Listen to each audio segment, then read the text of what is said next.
warahmatullahi wabarakatuh. Alhamdulillahi rabbil alamin. Wabihi nasta'inu ala umuri dunya waddin.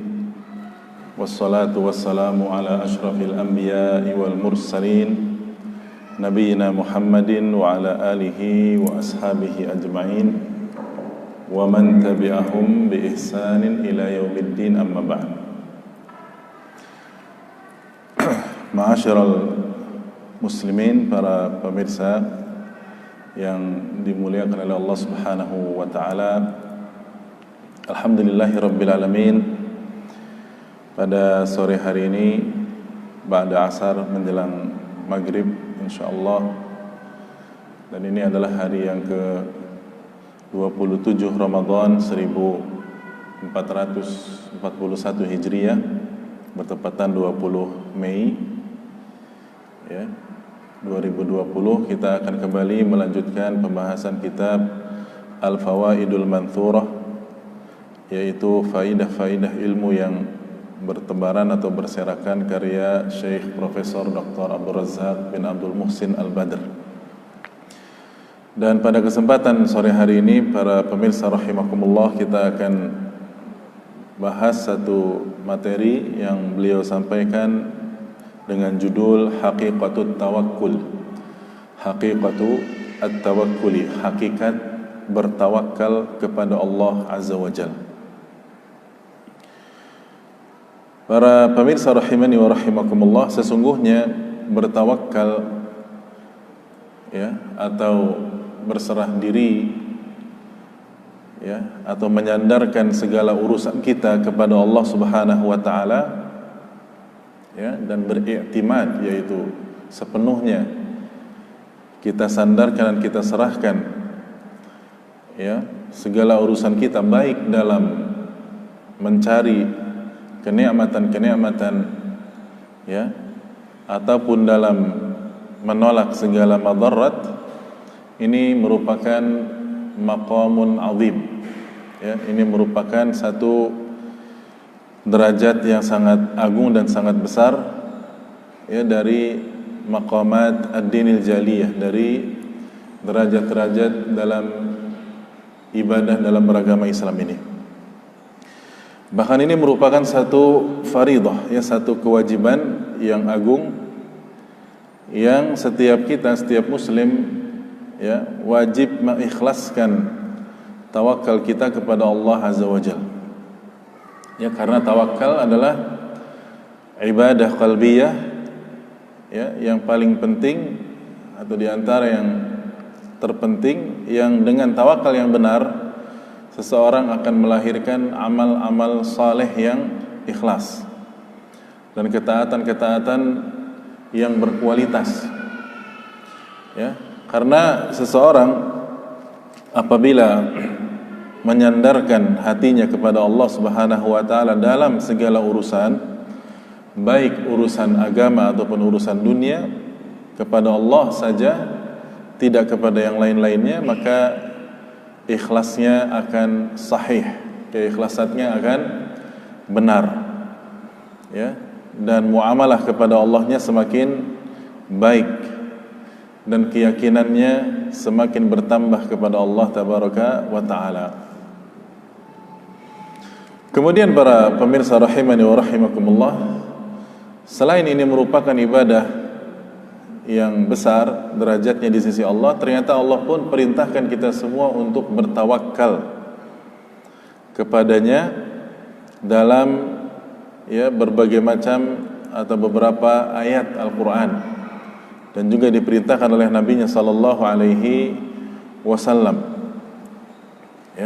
Dan Allah jadikan bahwa tawakal ini adalah syarat imannya seseorang. Kita bisa lihat misalkan di dalam surat Al-Maidah ayat 23. Surat Al-Maidah ayat 23, Allah firmankan di situ, wa 'alallahi fatawakkalu in kuntum mu'minin. Wa 'alallahi fatawakkalu in kuntum mu'minin.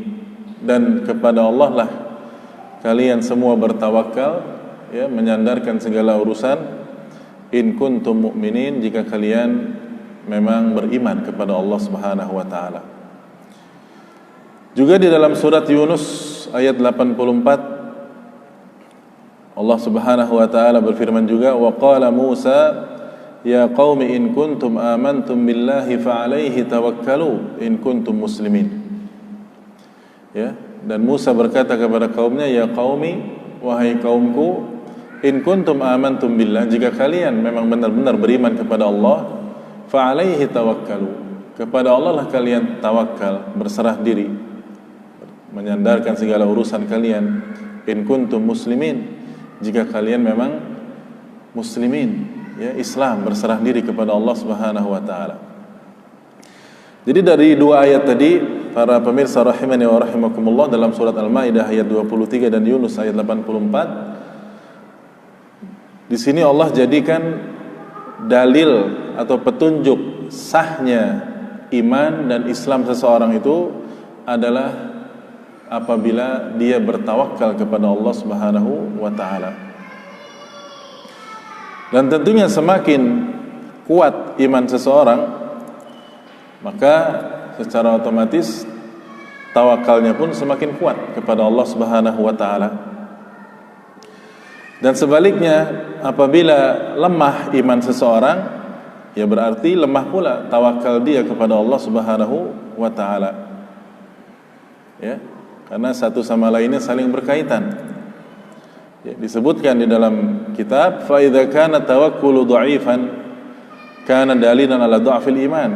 Ya, sebaliknya juga sama. Maka apabila tawakal seseorang itu dhaif, lemah, maka ini merupakan dalil petunjuk bahwasannya imannya juga lemah. Wala budda, dan ini pasti. Ya, karena berkaitan satu sama lain. Fatawakkulu aslun li jami'i maqamatid din. Ya, maka bertawakal ini kepada Allah Subhanahu wa taala merupakan yakni pondasi dan pokok semua maqamat, ya, tingkatan-tingkatan beragama dalam agama Islam. Dan bahkan dikatakan wa manzilatuhu minha kamanzilatil jasad minar ra'si. Derajat tawakal dalam agama Islam itu seperti derajat jasad terhadap kepala. Fakama la yaqumu ar-ra'su illa 'alal badan, maka sebagaimana kepala tidak akan bisa, ya, berdiri dengan baik kecuali di atas badan yang juga baik, fakadzalika la yaqumul iman, maka dengan demikian pula iman tidak akan terjadi dengan baik, tidak akan benar, ya, wa amaluhu, dan amalannya illa 'ala saqi tawakkul, kecuali di atas yakni tawakal kepada Allah Subhanahu wa taala. Lalu tawakal itu sendiri apa? Yaitu dikatakan haqiqatut tawakkul, hakikat tawakal itu i'timadun 'ala Allah wahdahu la syarikalah. Ya, seseorang bertawakal kepada Allah Subhanahu wa taala saja satu-satunya. La syarikalah, tidak ada sekutu baginya. Ma'a fi'lil asbabil ma'muri biha, ya, disertai tentunya dengan melakukan sebab-sebab yang diperintahkan secara syar'i, wal qiyami biha duna ta'addin, tanpa melakukan sebab yang tidak diperintahkan dan tidak syar'i. Ya. Makanya dari sini orang-orang dalam masalah tawakal ini terbagi menjadi 3 golongan. Ya, orang-orang dalam bertawakal kepada Allah terbagi menjadi 3 kelompok manusia. 2 kelompok ekstrim dan 1 kelompok pertengahan. Dan yang terbaik adalah yang pertengahan. Kelompok ekstrim yang pertama yaitu attalal asbab muhafazatan ala tawakkul. Dia hanya beralasan bahwasanya kita hanya menyerahkan semua urusan kita kepada Allah, bersandar pada tawakal saja tanpa mau melakukan sebab. Kelompok ekstrim yang kedua sebaliknya, yaitu attala tawakkul muhafazatan ala sabab. Yang penting kita melakukan, kita usaha, ya, pokoknya berhasil atau tidak itu urusan kita, tidak ada tawakal kepada Allah Subhanahu wa taala. Ini dua kelompok keliru dan salah, ekstrim dalam yakni yang satu menafikan, meniadakan tawakal kepada Allah, yang satu meniadakan yakni sebab, ya. Dan yang benar adalah al-wasat, yaitu pertengahan, yaitu anna haqiqat tawakkul, hakikat bertawakal itu la tatimmu illa bil qiyam bis sabab, ya, tidak terrealisasi dengan baik dan syar'i tawakal itu kecuali jika diiringi dengan sebab, ya. Maka ini baru tawakal yang benar. Dan inilah yang ditunjukkan dalam dalil-dalil dari hadis-hadis Nabi sallallahu alaihi wasallam, di antaranya misalkan hadis dalam Sahih Muslim dari Abu Hurairah radhiyallahu taala anhu, Nabi sallallahu alaihi wasallam bersabda, ihris ala ma yanfa'uka wasta'in billah. Ihris ala ma yanfa'uk, semangatlah, berusahalah untuk melakukan hal-hal yang bermanfaat bagimu, tapi kata Nabi apa? Wasta'in billah, minta tolong kepada Allah. Lihat dua penggalan kata dari Nabi sallallahu alaihi wasallam ini. Yang pertama, ihris ala ma yanfa'uk, semangat, lakukan, laksanakan apa-apa yang membuat kamu bermanfaat, membuat bermanfaat bagi kamu dalam urusan baik dunia ataupun akhirat. Ini adalah perintah melaksanakan sebab, ya. Adapun yang terakhir, wasta'in billah, tapi tetap minta tolong kepada Allah, ini berarti kita diperintah oleh Nabi untuk beriman kepada takdir, kepada qada dan qadar, dan perintah untuk bertawakal kepada Allah Subhanahu wa taala, ya. Dan ini merupakan i'timad tam, ini merupakan, ya, penyandaran yang sempurna kepada yakni Allah setelah dia berusaha baik untuk mencari maslahat atau untuk menolak madarat. Artinya dia meyakini bahwa setelah dia berusaha itu semuanya akhirnya yang menentukan adalah Allah Subhanahu wa taala, dan semuanya tidak terlepas dari takdir Allah Subhanahu wa taala. Contoh yang lain dalam hadis, ya, seperti hadis yang dikeluarkan oleh Imam Tirmidzi, dan hadis ini dihasankan oleh Imam Al-Albani, dari Anas bin Malik radhiyallahu taala anhu. Ada seseorang sahabat yang membawa untanya, kemudian yakni dia itu ingin menjumpai Rasulullah sallallahu alaihi wasallam.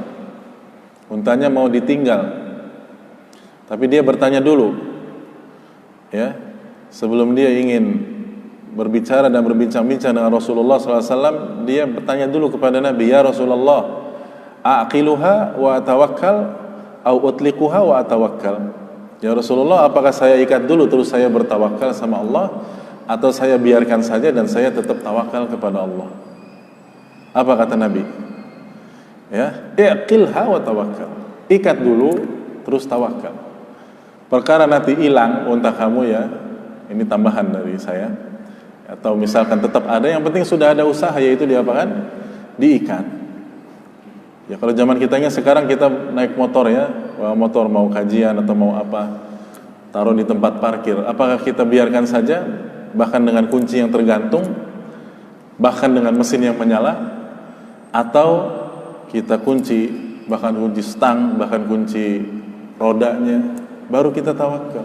Yang benar adalah yang kedua, karena begitu Nabi SAW suruh perintahkan sahabat tadi, ikat dulu unta kamu terus tawakal, sudah.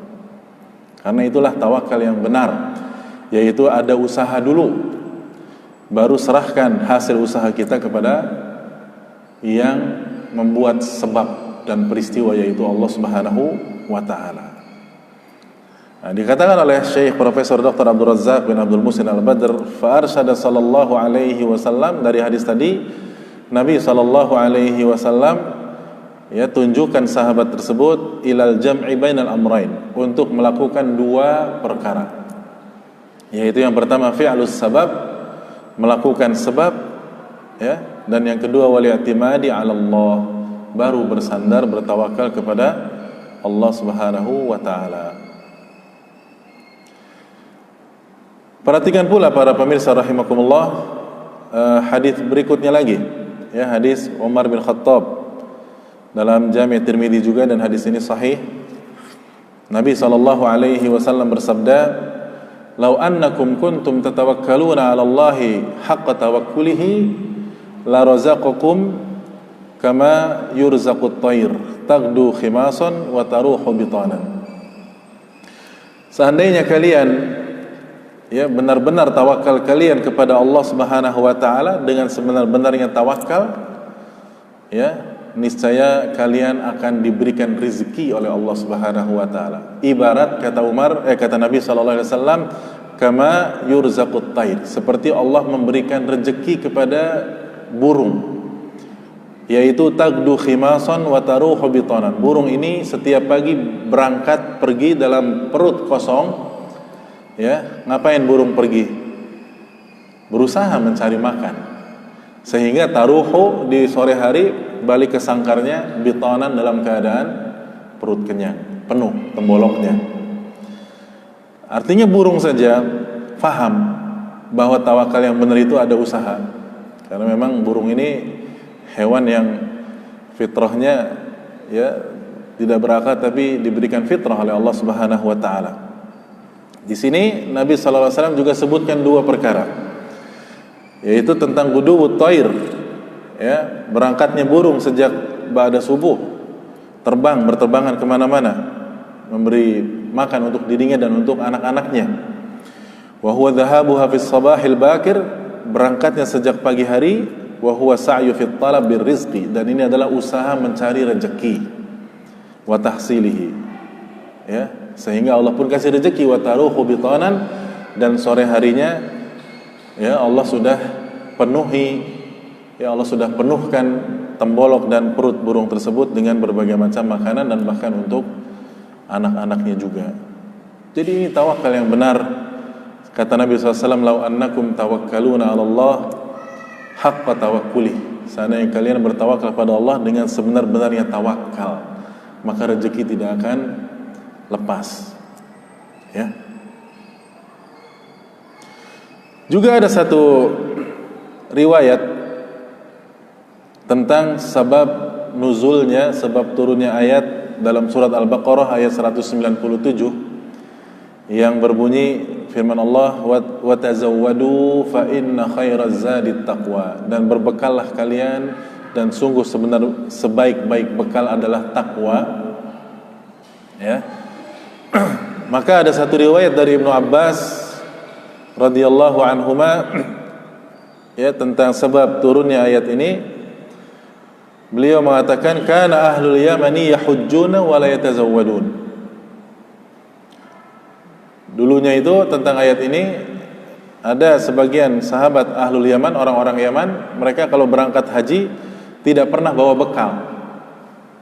Dan mereka wa yaqulun, mengatakan kalau ditanya kenapa enggak pada bawa bekal, mereka mengatakan nahnul mutawakkilun, kami orang-orang yang bertawakal, ya, kepada Allah. Lihat, ini tawakal yang keliru. Ya, makanya yakni turun ayat ini. Mereka mengatakan nahnul mutawakkilun, kami bertawakal kepada Allah, tapi kenyataannya kata Ibnu Abbas, fa idza qadimu Makkah tasa'alun nas, giliran sampai Mekah mereka minta-minta kepada orang. Fa anzalallah, maka Allah turunkan ayat ini. Nah, ini tawakal yang salah, tawakal yang keliru, ya. Akhirnya menyulitkan orang, bukan bertawakal, ya. Tawakal harus ada usaha dulu, berbekal diri, mempersiapkan apa yang harus dibawa ketika safar, apalagi ini safar haji, maka demikianlah seharusnya. Juga ada riwayat yang diriwayatkan oleh Imam Ibnu Abi Dunya dari Muawiyah bin Qurrah, ya, beliau yakni menceritakan tentang Umar bin Khattab yang menjumpai orang-orang dari Yaman. Ini orang Yaman lagi. Faqal, lalu Umar bin Khattab bertanya kepada mereka, man antum? Kalian ini siapa? Ya, lalu kata mereka, nahnul mutawakkilun. Langsung saja mereka mengatakan, kami orang-orang bertawakal, wahai Amirul Mukminin Umar. Umar tahu Mereka itu para pemalesan, ya. Cuman berangkat begitu saja, tidak bawa apa-apa dan tidak mau usaha. Makanya Umar mengatakan bal antumul mutawakilun. Tapi kalian itu orang-orang yang pada minta makan sama orang lain, pura-pura tawakal. Ya, beda ya mutawakkilun sama mutawakilun. At-tawakkul dan at-tawakul. Ini dalam bahasa Arab berbeda sekali maknanya. Kalau tawakul pakai tasydid di huruf kafnya itu tawakal, betul. Tapi kalau tawakul dari tawakala ya tawakalu, yang artinya berpura-pura tawakal dan meminta kepada orang lain tanpa mau ada usaha. Di maknanya 180 derajat bertolak belakang. Lalu akhirnya Umar bin Khattab menjelaskan kepada mereka, innamal mutawakkilul ladzi yulqi habbahu fil ardi wa yatawakkal 'ala Allah azza wa jalla. Orang tawakal yang benar itu, ya, orang yang yulqi habbahu fil ard. Dia tanam biji-bijian yang sudah dia beli, tanam di tanahnya, artinya bercocok tanam, berusaha, nanti tumbuh, ya, biji-biji gandum, biji padi dan seterusnya. Baru habis itu wa yatawakkalu 'ala Allah azza wa jalla. Kalian ya bertawakal kepada Allah azza wa jalla. Ini tawakal yang benar. Nah, dari sini para pemirsa rahimani wa rahimakumullah, diketahuilah bahwa bertawakal, ya, pura-pura tawakal, cari makan dari orang lain, dan dia orang yang tertipu dan terlena, ya. Wa fi'luhu hadza ma huwa illa 'azzun wa tafritun wa tadyi', dan perbuatannya itu, ya, artinya tidak mau berusaha itu, ya, ini hanya merupakan kemalasannya saja. Wa tafrit, ya, dan dia tidak mau berusaha, wa tadyi', dan dia menyia-nyiakan, ya. Jadi kalau misalkan ya ada orang yang mengatakan begini, in qaddira li, kalau Allah takdirkan untuk saya untuk bisa mendapatkan ilmu, ya, saya kalau Allah takdirkan saya menjadi orang alim, misalkan saya mau rajin, saya mau malas, toh saya juga nanti jadi orang alim, ya. Ini bukan tawakal yang benar. Atau dia mengatakan misalkan, kalau Allah takdirkan saya untuk punya anak, ya pasti saya akan dapat anak walaupun saya tidak menikah ataupun saya menikah. Ini juga tawakal yang salah, karena dia tidak melakukan sebab yang masyru', tidak melakukan sebab yang disyariatkan. Bagaimana mau datang anak kandung, ya, anak asli, sementara tidak mau menikah, dan dia beringin-ingin, berangan-angan, bercita-cita ingin punya anak. Tidak mungkin kecuali dengan cara menikah. Ya, demikian pula ada seorang petani yang pemalas, dia, ya, kalau Allah takdirkan nanti panen, ya panen juga, tapi nggak pernah bercocok tanam sebelumnya. Maka ini juga sama, ya, tawakal yang keliru dan salah. Atau misalkan ada orang yang berdakwah meninggalkan anak istrinya, yang penting dakwah, toh dakwah ini jalan yang Allah ridhoi, nanti juga rezeki datang sendiri kepada anak istri saya. Akhirnya dia tidak mau kerja, yang penting dakwah saja, ya. Ini juga keliru dan salah, ya. Ini bersandar diri kepada takdir, tidak mau usaha, ini adalah keliru. Sebaliknya juga sama, salah. Ada orang hanya mengandalkan usahanya saja, tidak mau berserah diri kepada Allah, maka ini adalah khudlan. Ini adalah juga salah. Ini tertipu dengan usahanya sendiri, seperti orang-orang kafir ini yang tidak percaya dengan takdir. Dia mengatakan usaha-usaha saya, hasil dari usaha saya sendiri, tidak ada kaitannya dengan takdir dari Allah Subhanahu wa taala. Makanya, ya, sebagian ulama mengatakan al-iltifatu ilal asbabi syirkun fit tauhid. Orang yang hanya bersandar pada sebab saja, ini syirik dalam tauhid, karena dia menafikan kehendak Allah. Wa mahwul asbabi an takuna asbaban naqsun fil aqli, dan dia melakukan sebab padahal bukan sebab, ini adalah menunjukkan kurangnya akal. Contoh, ya, misalkan orang mau kebal terhadap senjata pakai cincin, pakai batu akik misalkan. Lah ini nggak ada hubungannya sebab antara sebab dengan akibatnya. Ya. Kalau orang mau sehat atau mau kebal, ya tidak ada orang yang kebal ya. Misalnya orang mau sehat ya berobat, bukan datang ke dukun atau mencari sebab-sebab yang tidak ada syariatnya. Dan yang satu lagi, wala yarad anil asbab, orang yang berpaling dari sebab sama sekali, ya bil kulliyah, betul-betul dia tidak mau melakukan sebab, ini juga qadhun fi syara'. Ini berarti dia telah mencaci dan mencela syariat. Karena syariat mengharuskan kita melakukan sebab, dan syariat mengharuskan kita untuk rajin dalam berusaha. Ya. Nah itulah kata para ulama.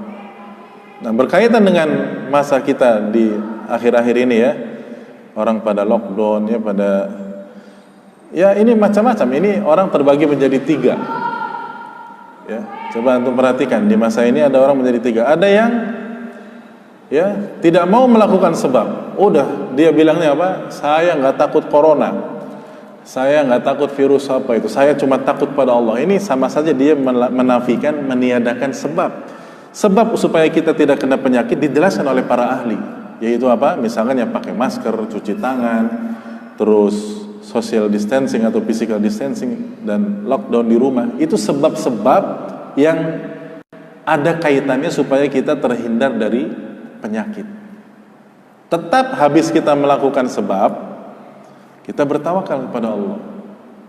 Jadi ada orang yang betul-betul menafikan sebab, ya, lalu akhirnya dia berkoar-koar di mana-mana ya, bahkan di media-media sosial, saya nggak takut corona. Pokoknya, toh kalau Allah takdirkan saya mati dengan apapun ya saya mati. Kalaupun saya dengan kumpul bersama orang-orang yang kena COVID-19 semua, kalau Allah takdirkan saya sehat ya saya sehat saja. Iya, tapi Nabi SAW ajarkan kita untuk mencari sebab. Bukankah Nabi juga mengatakan firra minal mazdum firaraka minal asad, larilah kamu ketika berjumpa dengan orang yang kena kusta, kena lepra, seperti kamu berjumpa dengan singa. Nah ini kan Nabi mengajarkan sebab.